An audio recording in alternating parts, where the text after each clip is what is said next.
কি ভাবছেন এটা কোনো নদী? আর নদীতে নৌকো বানিয়ে যাতায়াত করছেন ওনারা। ভুল ভাবছেন, এটা কোনো নদী না, এটা একটা রাস্তা। হ্যাঁ, এই রাস্তাতেই এত জল যে কার্যত নৌকা বানিয়ে যাতায়াত করছেন। এটা ডোমজুর বিধানসভার সাপুইপাড়া বাসুকাটি গ্রাম পঞ্চায়েতের অন্তর্গত প্রান্তিক নামক গ্রামে। এখন বলতে বাধা নেই, এখন জল ঘরের মধ্যে ঢুকে গেছে। তাই ওই ঘরে মানুষ আছে নাকি কোনো জীবজন্তু বাসস্থান করেছে বোঝা মুশকিল। ছাত্রছাত্রীদের স্কুলে যেতে কতটা অসুবিধা, আবার কারোর শরীর খারাপ হয়ে যায়, অ্যাম্বুলেন্স ঢুকতে পারবে কি? জমা জল থেকে নানান ধরনের রোগ যেন ফ্রিতে পাচ্ছেন এখানকার বাসিন্দারা। জল বেরোবার কোনো পদ্ধতি নেই। সদস্যার সাথে যোগাযোগ করা হলে তিনি বলেন 2 দিন পর যাবেন। এই জল প্রায় 1 মাস হতে চলল। এখানকার সদস্য যিনি আছেন নাম জানেন? হ্যাঁ, বলছি দাদা আপনাদের এই জায়গাটার নাম কি? আমাদের প্রান্তিক। সমস্যাটা কি হচ্ছে? সমস্যা জল। এটা কতদিনের সমস্যা হয়? প্রত্যেক বাড়ি কি এমন জমা জল থাকে?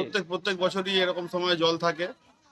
বিধায়ক যে বলেছিলেন যে এখানে একটা শ্যাওড়াপাতার খাল হচ্ছে, তো তারপর থেকেও কি এমনই হচ্ছে?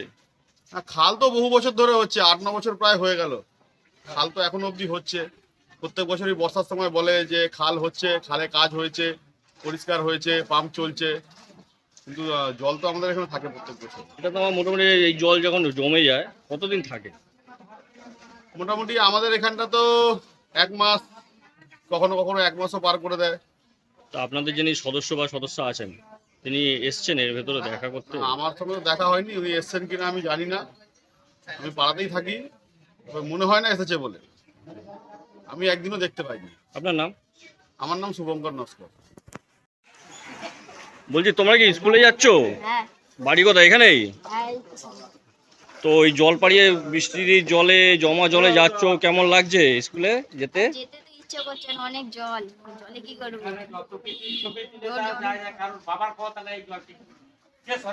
জলে অনেক সমস্যা হচ্ছে, স্কুলে যেতে অসুবিধা হচ্ছে, দেরি হয়ে যাচ্ছে, প্যান্ট ভিজে যাচ্ছে। তা কি হাফ প্যান্ট পরে স্কুলে যাচ্ছ জন্য? অনেকটা জল আর সামনে, ওই জন্য তো যেতে হচ্ছে হাফ প্যান্ট পরে। এখন কি পরীক্ষা চলছে নাকি এমনি ক্লাসে যাচ্ছ? পরীক্ষা পরীক্ষা কোন ক্লাসে পড়ো? ক্লাস 8, কোন স্কুল? বালি নিশ্চিন্ত চিত্তরঞ্জন বিদ্যালয়। তোমার নাম? আমার নাম রনি বিশ্বাস, কোন ক্লাসে পড়ো? ক্লাস 8। তুমি কি বলবে কতটা কষ্টের মধ্যে আছো এই জমা জলে? অনেক কষ্ট। জমা জলে পাড়িয়ে যাচ্ছ, ভালো লাগছে না নিশ্চয়ই? মানে কিসে পড়ো তুমি? কোন স্কুল? বালি নিশ্চিন্ত চিত্তরঞ্জন বিদ্যালয়, কোন ক্লাস? 7।